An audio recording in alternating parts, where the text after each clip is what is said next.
মুহররম একটি বরকতময় মাস। এটা হচ্ছে হিজরি সনের, আরবি সনের প্রথম মাস।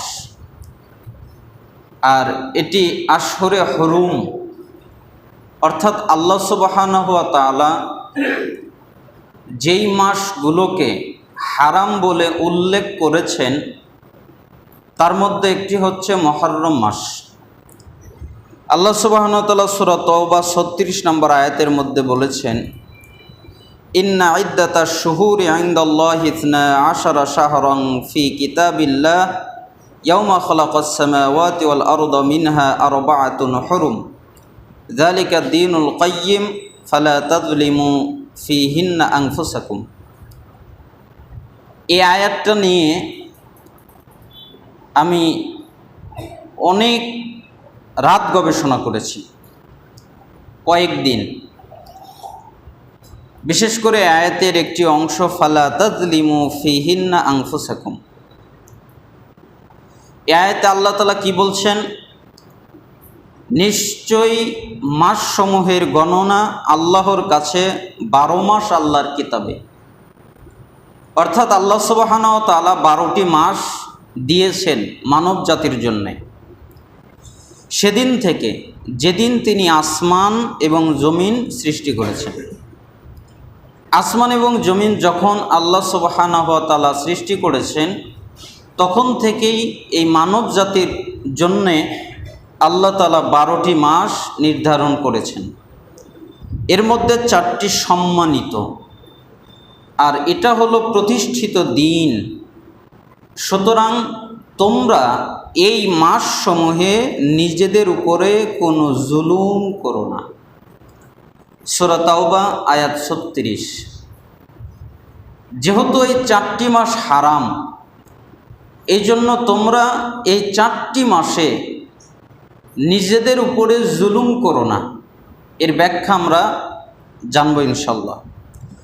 আবু বকর রাদিয়াল্লাহু আনহু নবী সাল্লাল্লাহু আলাইহি ওয়াসাল্লাম থেকে বলেন, as-sanatu 12 শাহরান মিনহা আরবাআতুন হুরুম সালাসাতুন মুতাওয়ালিয়াতুন যুল কাদা ওয়া যুল হিজ্জা ওয়াল মুহররম ওয়া রাজাবু মুদারুল্লাযী বাইনা জুমাদা ওয়া শাবান।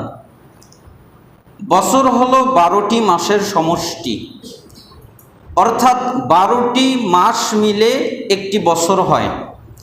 তার মধ্যে 4টি মাস অতি সম্মানিত, 3টি পরপর লাগানো, জিলকদ, জিলহজ ও মুহররম। আর 4টিটা হলো জুমাদা সানি এবং শাবানের মধ্যবর্তী, সেটা হলো রজব, যেটা বুখারীর 2958 নম্বর হাদিস। এর মধ্যে মুহররমকে মুহররম বলে অভিহিত করা হয়েছে কারণ এটি অতি সম্মানিত। আল্লাহ সুবহানাহু ওয়া তাআলা 4টি হারাম মাসকে সম্মানিত করেছেন। আল্লাহর বাণী, ফালা তাযলিমু ফীহিন্না আনফুসাকুম, তোমরা এই মাসে নিজেদের উপরে কোনো জুলুম করো না। এর অর্থ কি? এর অর্থ হলো এই সম্মানিত মাসসমূহে তোমরা কোনো অন্যায় করো না, কারণ এই মাসে সংঘটিত অন্যায় এবং পাপ অন্য মাসের চেয়ে বেশি এবং মারাত্মক। যেমন মনে করেন আপনি জুমাদা সানি অথবা শাবান মাসে পাপ করলেন, অথবা অন্য কোনো মাসে পাপ করলেন।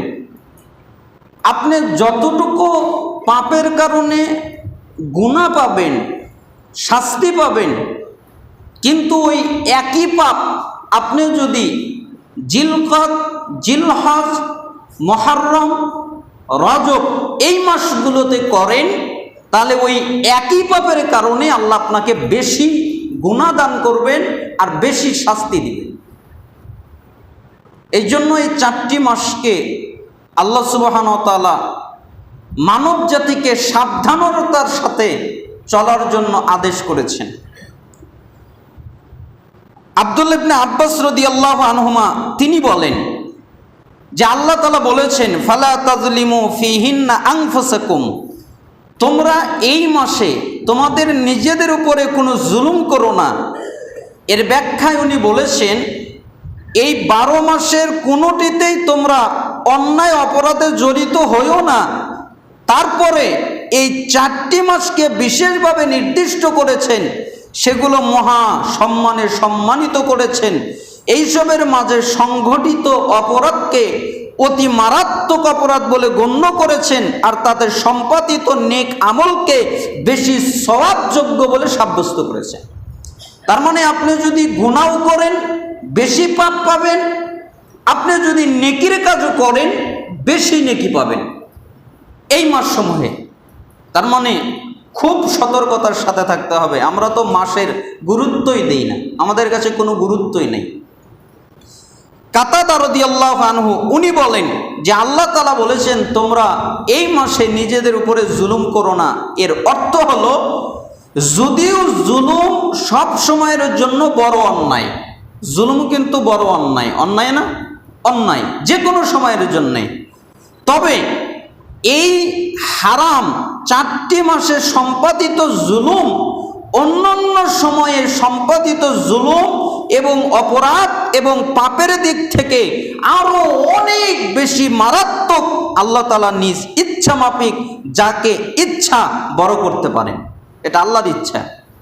এজন্যই তিনি আরো বলেন, মহান আল্লাহ নিজ সৃষ্টি হতে খাঁটি এবং উৎকৃষ্টগুলোকে বাছাই করেছেন। ফেরেশতা কুলদের মধ্যে অনেককে বাছাই করেছেন, অনুরূপভাবে মানুষ থেকেও বাছাই করেছেন, রাসূল বাছাই করেছেন, কথা থেকে বাছাই করেছেন জিকিরকে, কথার মধ্যে সবচেয়ে উত্তম হলো জিকির। জমিন থেকে বাছাই করেছেন মসজিদ, জমিনের ভিতরে সবচেয়ে উত্তম হলো মসজিদ। মাসসমূহ থেকে বাছাই করেছেন রমাদান এবং সম্মানিত 4টি মাস। দিনসমূহ থেকে বাছাই করেছেন জুমার দিন, রাত্রি থেকে বাছাই করেছেন লাইলাতুল কদর। সুতরাং আল্লাহ যাদের সম্মানিত করেছেন তোমরা তাদের সম্মান নষ্ট করো না। বুদ্ধিমান লোকদের জন্য সবচেয়ে উত্তম হলো এই হারাম মাসসমূহে কোনো অপরাধে জড়িত না হওয়া। তাহলে আমরা জানতে পারলাম যে মুহররম মাস এমন একটা মাস যেই মাসে পাপের কাছেও যাওয়াটা অন্যায়। আপনি যেই পাপ করবেন ওই পাপটা আপনার জন্য বড় আকারে পরিণত হবে। মুহররম মাস, এই মুহররম মাসের একটা বিশেষ দিন হচ্ছে 10ই মুহররম, অর্থাৎ আশুরার দিন। এর ইতিহাস কি? এর ইতিহাস হলো আব্দুল্লাহ ইবনে আব্বাস রাদিয়াল্লাহু আনহুমা থেকে বর্ণিত। তিনি বলেন, নবী সাল্লাল্লাহু আলাইহি ওয়াসাল্লাম মদিনায় আগমন করলেন। মদিনায় আসার পরে তিনি দেখলেন ইহুদিরা এই আশুরার দিন সাওম পালন করছে। নবী সাল্লাল্লাহু আলাইহি ওয়াসাল্লাম বললেন, এটি কি? তোমরা যে সিয়াম পালন করছো কেন? তখন তারা বলল, এটি একটি ভালো দিন। এই দিনে আল্লাহ তাআলা বনি ইসরাইলকে তাদের দুশমনদের কবল থেকে বাঁচিয়েছেন। তাই মুসা আলাইহিস সালাম এই দিন সাওম পালন করেছেন, তাই আমরা সাওম পালন করি। তখন রাসূল সাল্লাল্লাহু আলাইহি ওয়াসাল্লাম বললেন, মুসা আলাইহিস সালামকে অনুসরণের ব্যাপারে আমি তোমাদের চেয়ে বেশি হক রাখি। মানে তোমরা যে অনুসরণ করো তোমাদের চেয়ে বেশি হক কার? আমার। অতঃপর তিনি সাওম রেখেছেন এবং সাওম রাখার নির্দেশ দিয়েছেন, যেটা বুখারীর 1865 নম্বর হাদিসের মধ্যে এসেছে। অনেক বর্ণনা আছে, যেমন বুখারীর এক বর্ণনা এসেছে মুসা আলাইহিস সালাম সাওম পালন করেছেন, যেমন মুসলিমের এক বর্ণনা এসেছে তিনি সাওম পালন করেছেন আল্লাহ তাআলার শুকরিয়া আদায় স্বরূপ, তাই আমরাও সাওম পালন করি। বুখারীর আরেক বর্ণনায় আছে, আর আমরা সাওম পালন করি তার সম্মানার্থে, মুসা আলাইহিস সালামের সম্মানের কারণে আমরা সাওম পালন করি।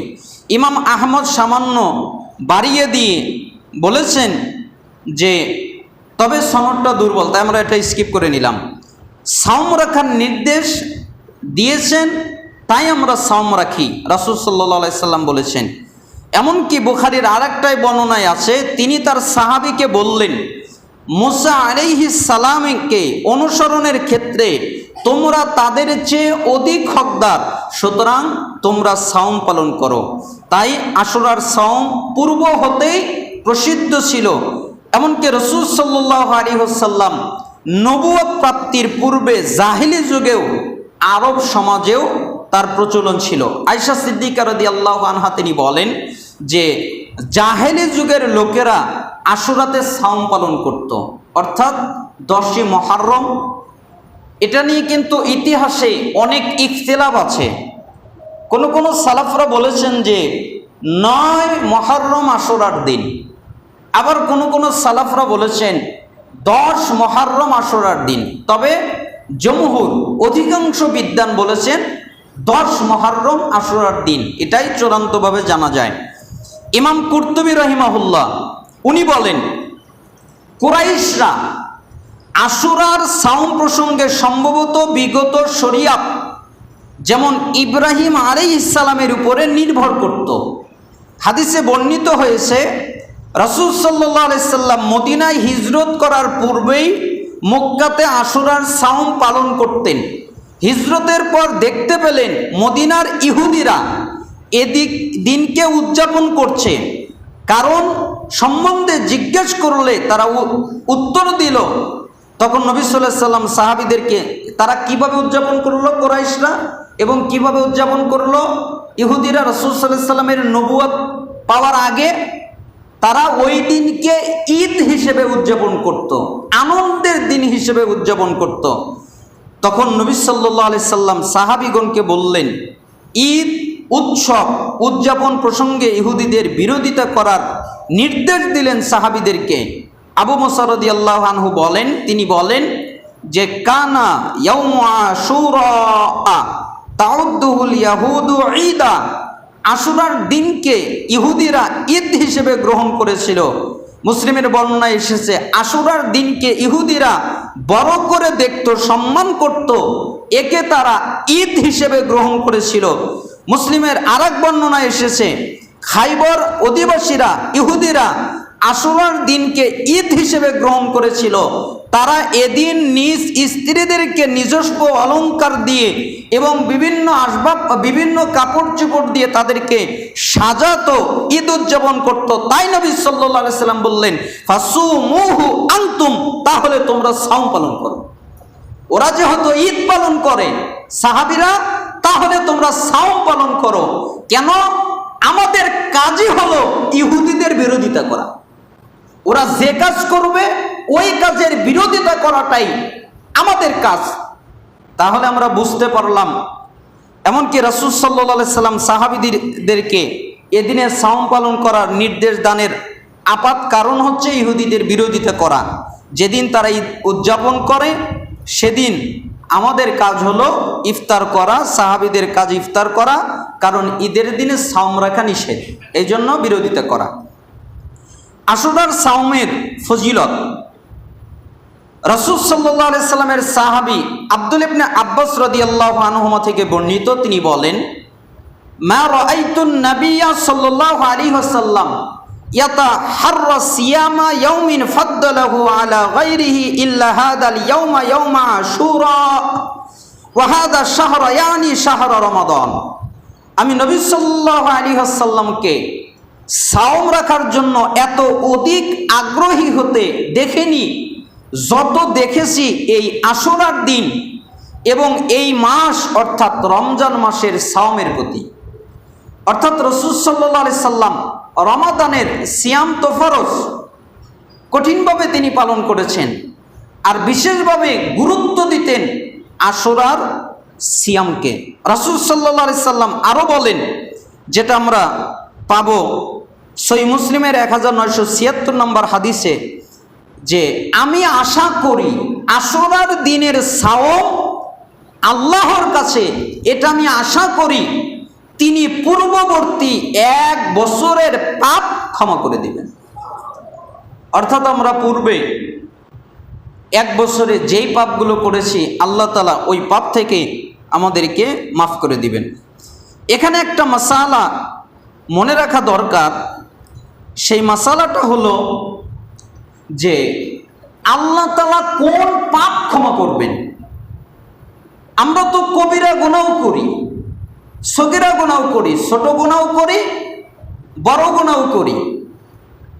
সালাফরা বলতেন এই হাদিসের মূল অর্থ হলো, এই হাদিস অথবা এই সংক্রান্ত আরো যত হাদিস আছে, যেমন হাদিসে এসেছে যে আশুরার দিন সিয়াম পালন করলে পূর্ববর্তী 1 বছরের গুনাহ ক্ষমা হয়।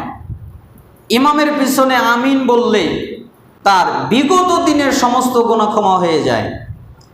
অথবা আরও যত এই সংক্রান্ত হাদিস আছে, যেমন জুমার সালাত পড়লে পরবর্তী জুমা আবার পড়লে মাঝখানে যত পাপ আল্লাহ ক্ষমা করে দেন। রমজান মাসে সিয়াম পালন করলে পরবর্তী রমজানে আবার সিয়াম পালন করলে মাঝখানের যত গুনাহ আল্লাহ ক্ষমা করে দেন। ফজর পড়লো, এরপরে জোহর পড়লো, তাহলে ফজর থেকে জোহরের মধ্যে যত গুনাহ করে আল্লাহ ক্ষমা করে দেন। এর অর্থ কি? এর অর্থ হলো আল্লাহ তাআলা সগীরা গুনাহ ক্ষমা করে দেন, ছোট গুনাহ ক্ষমা করে দেন। কেন? কাবিরা গুনাহ আল্লাহ সুবহানাহু ওয়া তাআলা তওবা ছাড়া ক্ষমা করেন না। কাবিরা গুনাহ ক্ষমা করার জন্য তওবা শর্ত। আর সালাফরা আরো বলেছেন, কারো যদি সগীরা গুনাহ না থাকে, সে যদি কবিরা গুনাহ না করে, সগীরা গুনাহ না করে, কবিরা গুনাহ করে, কবিরা গুনাহ তার আছে, তাহলে হয়তোবা আল্লাহ তাআলা তার কবিরা গুনাহগুলোকে হালকা করে দেন। কিন্তু কবিরা গুনাহ আল্লাহ ক্ষমা করেন না, ক্ষমা করেন তওবা করার মাধ্যমে। এমনকি সালাফা আরো বলছেন, যারা আধ্যাত্মিক বেশি পরিমাণ আত্মদিক অনেক কাবিরা গুনায় জর্জরিত থাকে, সে যতই আমল করুক এর মাধ্যমেও আল্লাহ তার সগীরা গুনাহ ক্ষমা করে না। কেন? কেন ক্ষমা করে না? কারণ সে কবিরা গুনায় জর্জরিত, সে কবিরা গুনাহ থেকে বাঁচে না, ভুলে করে না, ইচ্ছাকৃতভাবে করে। এই জন্য আল্লাহ তাআলা তার সগীরা গুনাহ কি করে না? ক্ষমা করে না। এর জন্য সাবধান। আর মুহররম মাস যেহেতু, সেজন্য আরো সাবধান। এই মাসে গুনাহ করা থেকে আপনারা বিরত থাকুন। আল্লাহ সুবহানাহু ওয়া তাআলা আমাদেরকে গুনাহ থেকে বাঁচার তৌফিক দান করুন। এবার প্রশ্ন হলো, আমরা ইংরেজি তারিখটা বলি তাহলে সহজ হবে। আজকে হলো 4 তারিখ না? 4 তারিখ। তাহলে আগামীকাল হলো 5 তারিখ, পরের দিন হলো 6 তারিখ, তারপরের দিন হলো 7 তারিখ। এই 3 দিন, 3 দিন কেন বললাম? 5, 6, 7। এই 5 তারিখ হলো রাসূল সাল্লাল্লাহু আলাইহি সাল্লাম বলেছেন, আমি যদি আগামীতে বেঁচে থাকি তাহলে আশুরার দিন এবং তার আগে একদিন সিয়াম পালন করব। মানে আশুরার দিনও সিয়াম পালন করবেন এবং তার সাথে আরেকদিন লাগিয়ে সিয়াম পালন করবেন। এই জন্য আমাদের উচিত, পরবর্তীতে রাসূল সাল্লাল্লাহু আলাইহি সাল্লাম করতে পারেন নাই। কেন? তিনার হায়াত ছিল না, তিনি দুনিয়া থেকে চলে গেছেন। এই জন্য তিনি আগের দিন সিয়াম পালন করতে পারেননি। এজন্য সবচেয়ে উত্তম হলো আগের দিন সিয়াম পালন করা এবং মূল আশুরার দিন সিয়াম পালন করা। তাহলে ইংরেজি 6 তারিখ হলো মূল আশুরার দিন, 10ই মুহররম। কয় তারিখ? 6 তারিখ। শনিবার হচ্ছে আগের দিন। তার মানে আপনি যদি আগের দিন সিয়াম পালন করেন তাহলে আজকে রাত্রে সাহরি খাবেন। আজকে রাত্রে সাহরি খেয়ে আপনি সিয়াম পালন করবেন। পরবর্তী রাত্রে সাহরি খেয়ে রবিবারের দিন আপনি সিয়াম পালন করবেন। আর যদি কেউ আজকে রাত্রে সাহরি না খেয়ে সিয়াম পালন করে না, তাহলে মূল আশুরার দিন অর্থাৎ শনিবার রাত্রে, দিবাগত রাত্রে আপনি সাহরি খেয়ে সিয়াম পালন করবেন মূল রবিবার আশুরার দিন। এরপরে পরবর্তী দিন হয় আপনি আশুরার দিনের 10ই মুহররমের একদিন আগে রেখে 2 দিন পূর্ণ করবেন, অথবা 10ই মুহররমে সিয়াম পালন করে তার পরবর্তী একদিন অর্থাৎ আগের দিন সহ 2 দিন অথবা পরের দিন সহ 2 দিন, যেটা আপনাদের জন্য সহজ হয়, আল্লাহ সুবহানাহু ওয়া তাআলা আমাদেরকে সিয়াম পালন করার তৌফিক দান করুন। তাহলে মূল আশুরার দিন কোন দিন? 6 তারিখ রবিবার 10ই মুহররম। আগের দিন সহ রাখতে পারেন অথবা পরের দিন সহ রাখতে পারেন। আল্লাহ সুবহানাহু ওয়া তাআলা আমাদেরকে আশুরার সিয়াম পালন করার তৌফিক দান